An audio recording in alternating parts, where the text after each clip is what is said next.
Hello good people and welcome back to my channel. This is the time-lapse of Tallö, in which I seek to create a Swedish city along with its suburbs and countryside.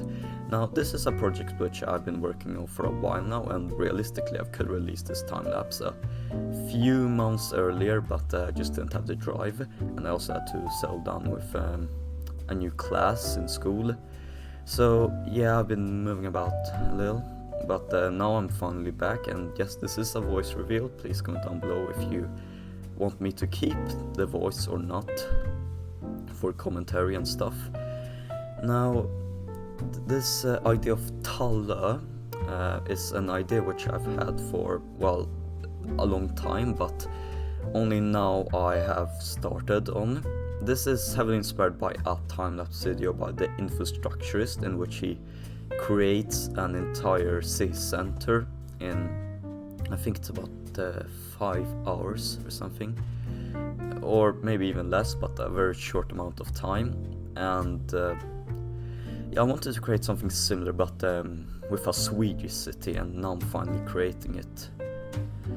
This what I'm creating right now is the city center, and it's what we call in Swedish a stenstad, or a stone town. Now, stenstäder were basically the industrial parts, the Victorian parts of Swedish cities that were built during the Industrial Revolution in the 1800s.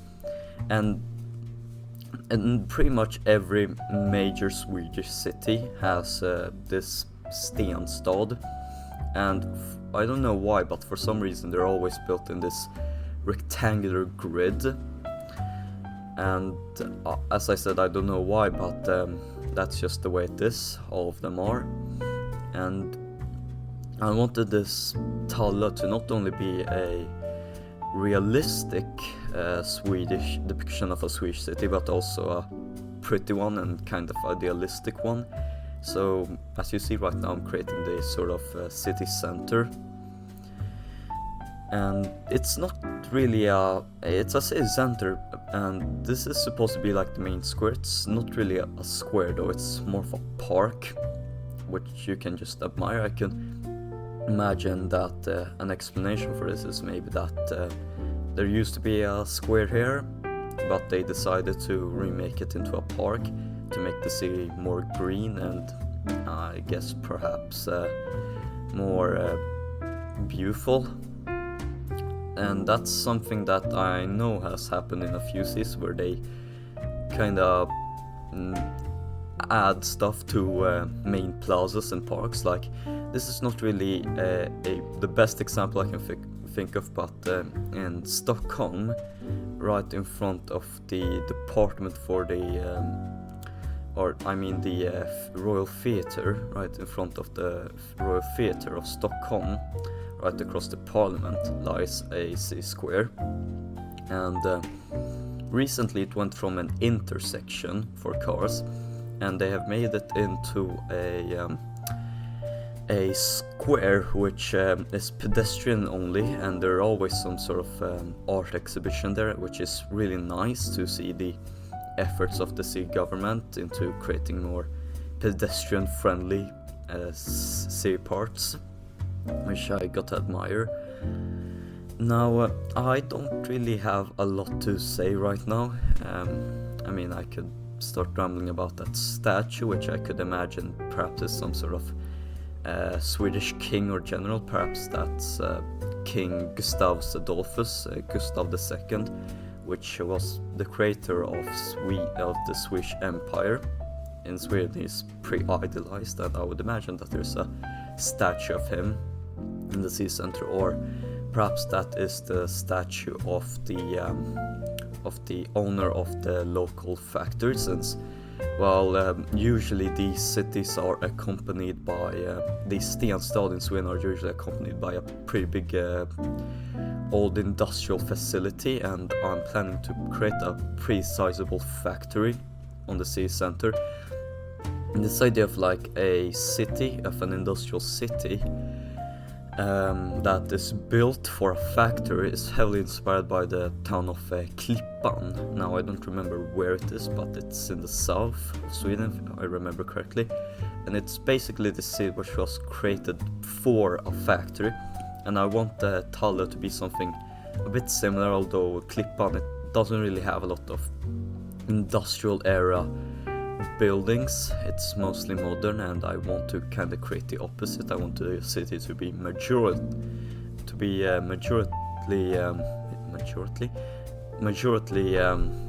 industrial era.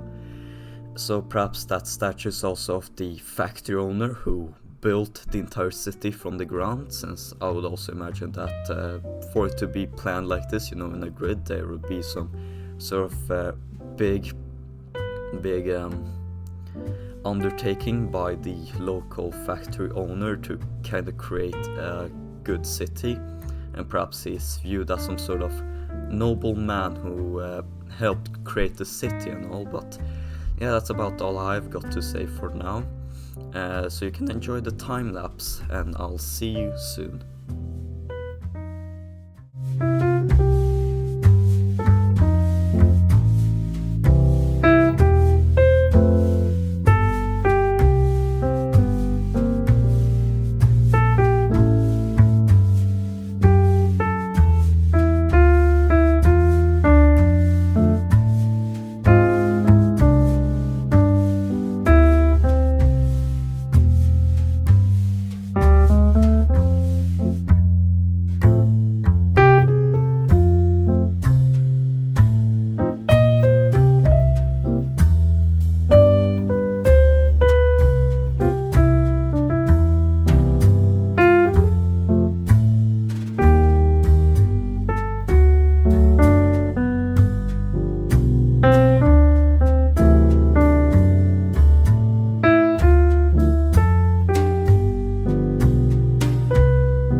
right now you can see that I'm building some sort of building. I don't really know. I haven't really thought about what it could be because I've already built a city hall. Perhaps it's some sort of center of culture, some sort of cultural house. But I think it really fits with the aesthetic of a sort of industrial city in Sweden.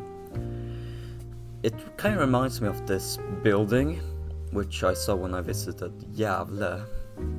It was some sort of industrial era street, or perhaps a bit later, I don't actually remember. And it was very posh, to say the least. It had this sort of timber frame at the top, which I thought was really neat. But anyway, I'm building a park. Now, Swedish cities, they might not be the prettiest, but one thing which they certainly know how to do is greenery. Most Swedish cities are very green. There's a lot of nature, a lot of parks. So if you really want to explore, if you really want to visit a city which has a lot of greenery and sort of nice views, then I should definitely recommend you visit practically any Swedish city, although there are some outliers, or outliers more like outliers. Now I'm building again another park by the church. Now this is a bit more of a garden, I would say, because it doesn't really have branching paths, and it's supposed to be more like I don't know, fancy, I would say. But yeah, I've already, as you've seen, built a lot of parts of the sea, built a lot of blocks, and this is how about most Swedish cities looks that had this stenstad. Now the only difference is that most Swedish cities had a lot of their old stenstad demolished during the 1960s. It was during a time where I don't know, Swedish developers just seem to love destroying our cultural heritage, so a lot of historic sites in Sweden were basically just demolished to make way for these huge shopping arcades and office buildings.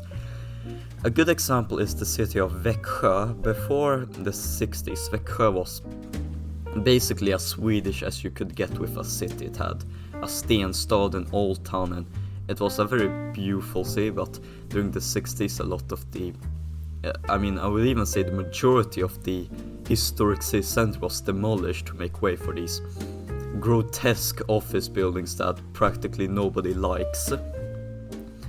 And yeah, it's just kind of saddening. The same thing happened in Stockholm, although not to as much of a big of a degree. But I think the best example of this would still be Södermalm, Norrmalm, which is basically the main district of Stockholm. It's where the train station is, the central station of Stockholm is, and it's basically the main part of Stockholm. Now, before the 1960s, it was basically this huge sprawl, this very beautiful sort of a display of Swedish industrial heritage, and it had a lot of these very beautiful ornamentary buildings and these parks.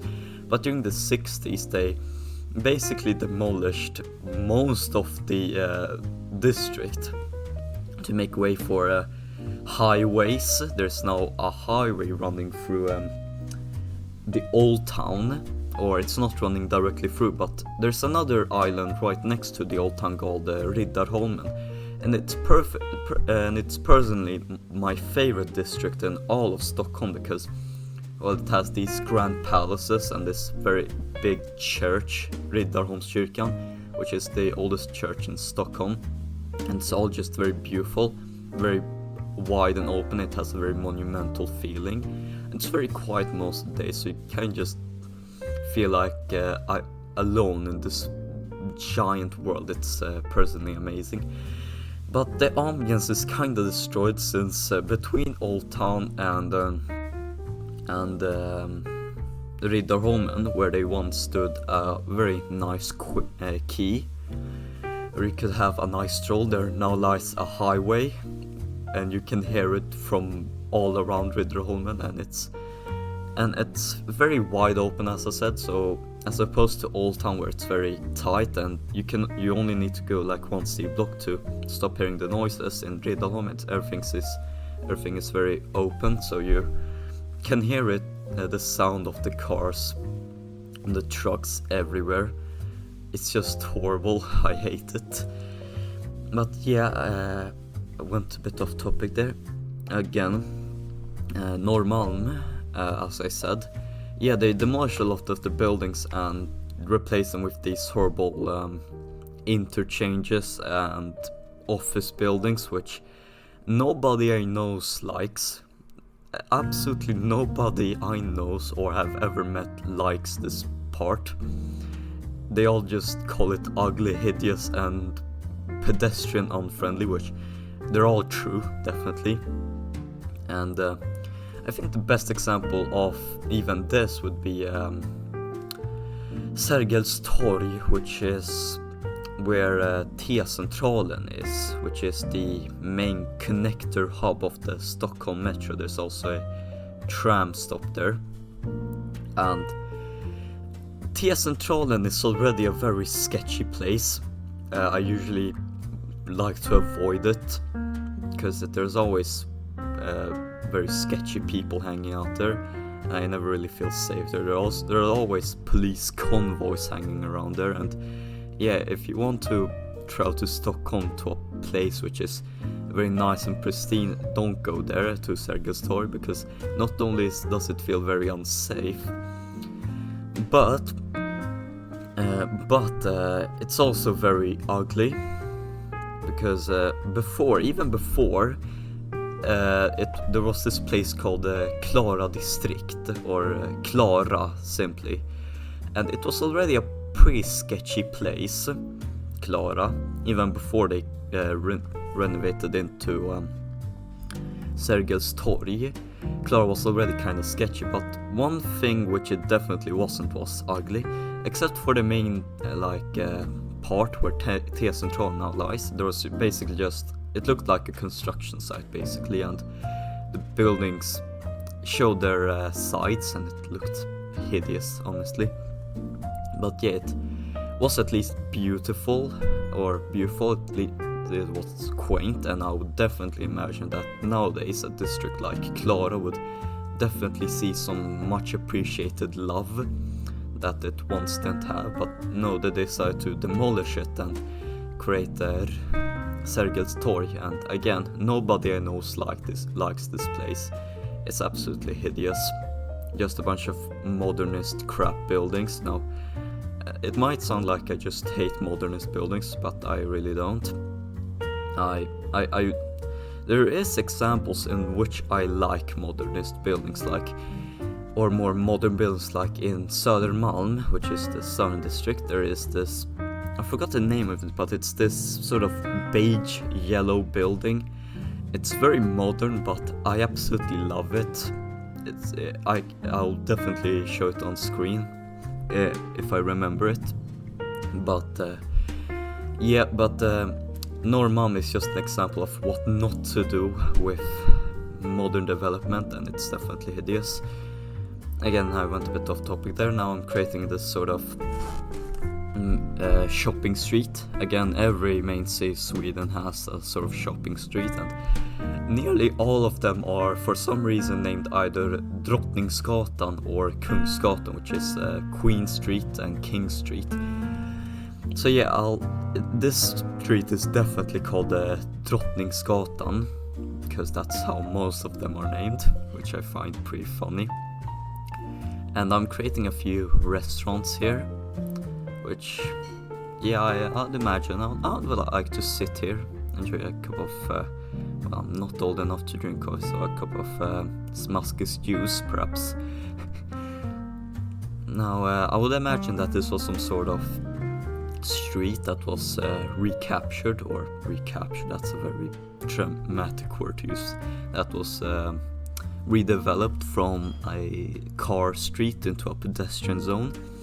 Again, efforts like these are created all across Sweden to kind of minimize car presence in our cities, which I personally admire. No, I'm not one of those people that censor the A in cars or browse r/fuck cars, because I just hate cars that much, but I would certainly like to see a Sweden with less cars, more pedestrian, because, well, I enjoy that, and cars, well, say whatever you want, but you can't deny that they're definitely affecting our environment one way or another. And again, I'm just kind of creating this market where you can buy a variety of things. And as I said, nearly every Swedish city has this, so yeah, it's nothing really special, but I still think it turned out pretty well for the limited time I seek to create it in. Now I'm starting to build the suburbs here, and I think I'm going to take a pause for a few minutes, so see you.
What you're seeing me build right now is a pair of apartment blocks. Now, these sort of buildings were built during the 60s to the 70s, and they're part of a program called the Miljonprogrammet, which was this infrastructure program undertaken during the Social Democrat government of the 1960s and 70s to create approximately 1 million new flats across all of Sweden. And these flats would be built for poor people, migrants, homeless people, migrant workers, and just workers in general, the kind of less fortunate in society. And yeah, it was a pretty successful program since, well, most Swedish people live in these buildings, including myself. My building comes from the 60s, I believe. I mean, it's definitely not the prettiest one in town, I'll just say that. Now, these miljonprogram buildings were often very flat, almost commie-blocky. I mean, most of them were built out of brick, so I wouldn't really call them commie-blocky, but many of them were basically just like concrete boxes that you would see in like Irkutsk or something. Definitely not something you would think of when you think of Sweden, but yeah, some of them were much nicer, like these ones. And again, these weren't very usual, these kind of designs. But I'll let it slide because of course there were some exceptions that look way better than most, and I actually kinda like these designs. Of course they're not the prettiest buildings in the world, but they certainly have a nice charm to them, and I think they fit perfectly in this kind of nature scenery, in this kind of Swedish scenery and all. Yeah, now I would like to continue talking about miljonprogram, but right now I'm going to talk about what's on screen. I'm building another park, very typical for the borders between these stenstäder, industrial cities, and sort of suburbs to be parks. It's just very typical. And yeah, just kind of detailing. I'm just trying to fill time because I have nothing more to say until the next time-lapse starts, which is just did. Now I'm kind of detailing this building, and I'm writing Tallö museet on it, which means the Tallö museum. Now I imagine this to be some sort of museum, and some local museum about the history of Tallö. Perhaps it's pre-industrial origins as some sort of mercantile town to its more industrial past. And I imagine I'll imagine that's what the contents of the museum have. Now I'm building a cafe, as basically every museum in every place has. They have some sort of cafe where you could drink a cup of coffee or enjoy some sort of pastry, some sort of kanelbulle. And yeah, pretty much every museum has a restaurant. Now this one's outdoors, which I think is not that common, especially in Sweden, where temperatures aren't always the highest, they're often low.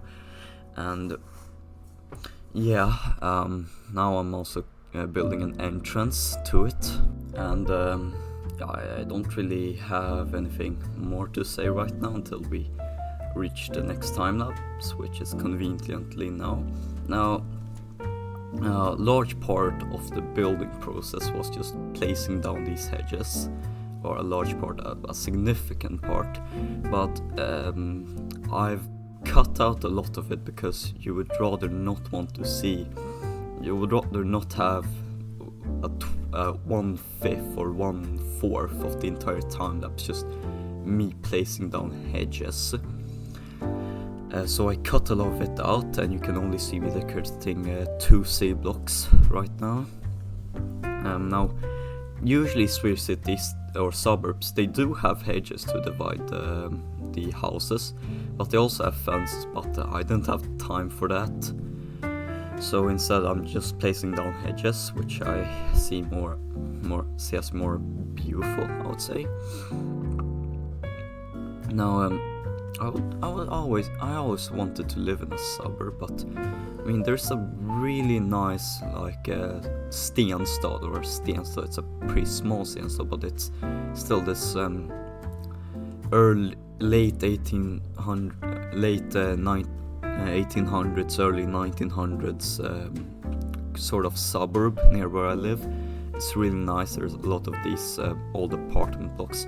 Now see I'm filling in the gaps with trees because I just want it to be a bit more lively, look a bit more nice.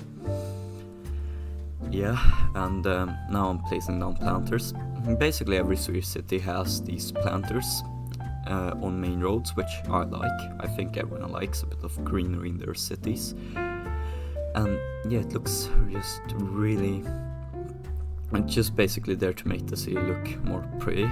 To add a bit of foliage as well. Yeah,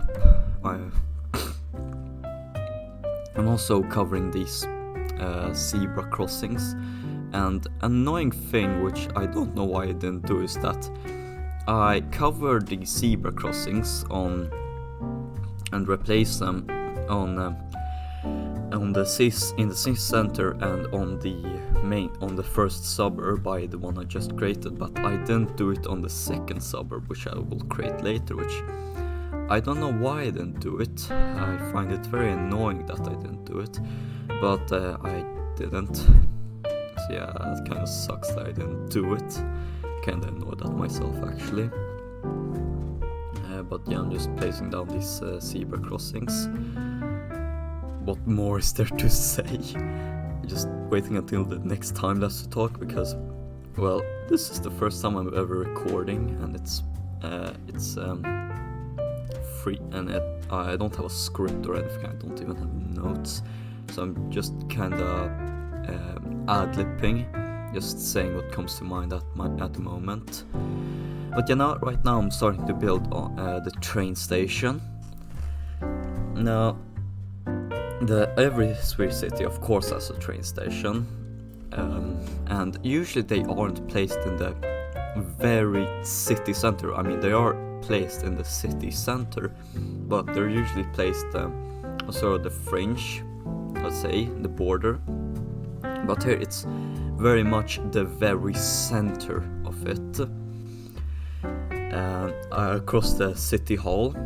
And this train station design, it's from a Polish palace pack by, I actually remember who made this, but it's a very nice building pack, and I think, I mean, this design, I mean, the city is supposed to have, what, about 15 to 20,000 citizens, looking at the size of it. I'd ponder that in real life it would have about 20,000 people living in it, which, I mean, it's a pretty, I mean, I think even 20,000 might be a bit of a stretch, maybe 15,000, 20,000, I think that sounds right. And a city of this size would definitely not have a train station with this sort of elaborate design. This is definitely way too grandeur for this for a city of this size. Now, I could come up with some sort of background lore that perhaps the factory owner wanted to create a very beautiful city, and he created these grand monuments, including the train station, the city hall, and the church, blah blah blah. But yeah, as I said previously, I want this to be sort of realistic, to be a realistic depiction of a Swedish city, but I also want it to be a bit idealized, to really look like the best parts of every Swedish city. So I'll let it slide because it's supposed to be idealized. But yeah, I have nothing more to say. I'm just putting down some planters, and I'll see you soon. See ya.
as you see here, I'm starting to work on a pair of football fields. Now, every Swedish town or community, no matter how big or small, always needs to have a football field.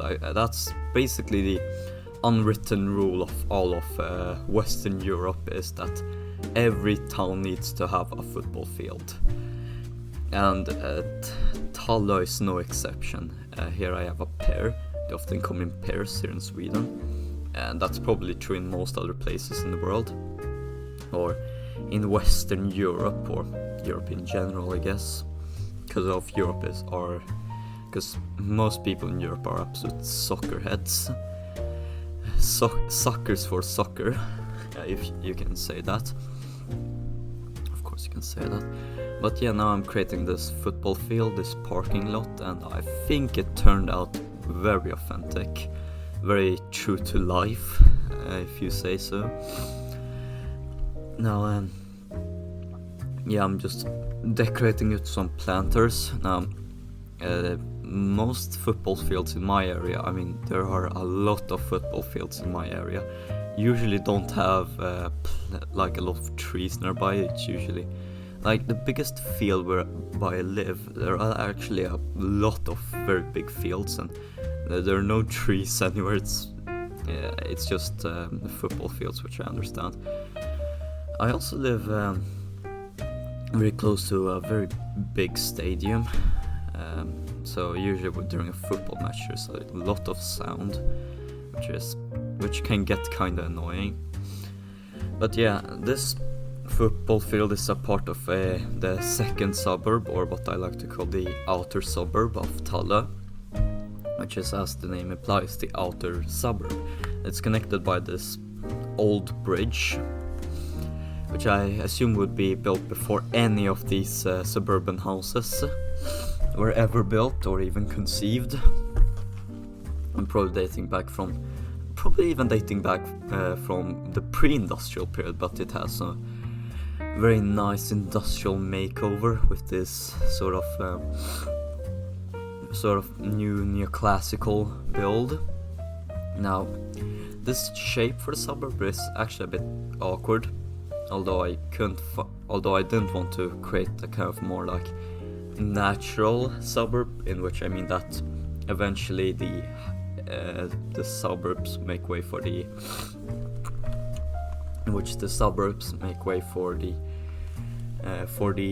fields or stuff like that. It's very abrupt, but as I said, again, I don't really have the time to create this more flowing natural part, so excuse me if it looks a bit janky, but I tried to make it look the best I could, and I still think I did a pretty good job. Yeah, of course I do think I did a good job, it's my own build. But yeah, I'm just placing down suburbs at the moment. Again, this would probably be a very nice place to live, very quiet. You have most of the amenities you need, and you have some pretty good public transport connections. Again, I'm detailing these hedges. Nothing interesting, nothing at all, but meanwhile this I could probably go on some side tangent, but I think that if I start talking about something completely different, then by the time the next time lapse starts I'll still be talking about it, so yeah, you'll just kind of hear silence from me for the moment while I'm building sedges. So and now I'm filling it again to, as I said, make it look a bit more filled in, natural. Now I didn't really want to create, like, I didn't want to really detail the backyards because it would take way too much time.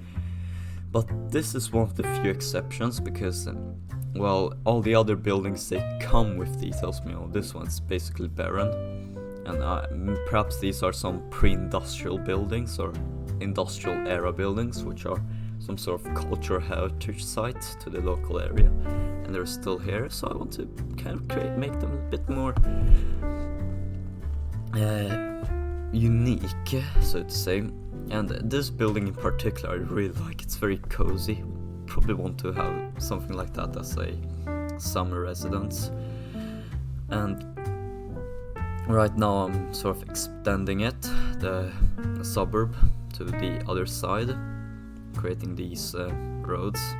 I don't really want to use the bigger roads because, well, this is supposed to be a more compact build, so I don't want to have these big buildings with just like 3 suburban buildings interspersed. And realistically, most Swedish suburbs have very tiny roads, because you don't really need big roads. And now I'm starting to build a school. I already built a school on the other side, and now I'm just building another one over here. This asset, it's literally called a Swedish school, so yeah, it fits perfectly, and I have nothing more to say. But yeah, the time lapse is starting to go to an end, and this time lapse is only part 1 out of 2, because I wanted to create this huge, like 2-hour long time lapse, but for some reason the venture Resolve the program I'm using didn't. Well, I mean, it allowed me to render the video, but it didn't play. So I guess it doesn't allow me to create videos longer than an hour, or perhaps it does, but I don't know what the problem is. But yeah, part 2 will come out very soon, probably just, yeah, so yeah, it would be much better if you watched both of these videos in a row, because I won't have any time lapse at the end to show what I've created. That will only exist in the second part, which yeah, so please, or if you want to see the time lapse or see me finish the essay, then you should watch part 2 whenever it comes out. If I will probably release it around the same time, so you shouldn't have to worry. Who worries for that? It's just a time lapse. Well, anyway, yeah, that's basically all for this time lapse, and see you in the second time lapse. Goodbye.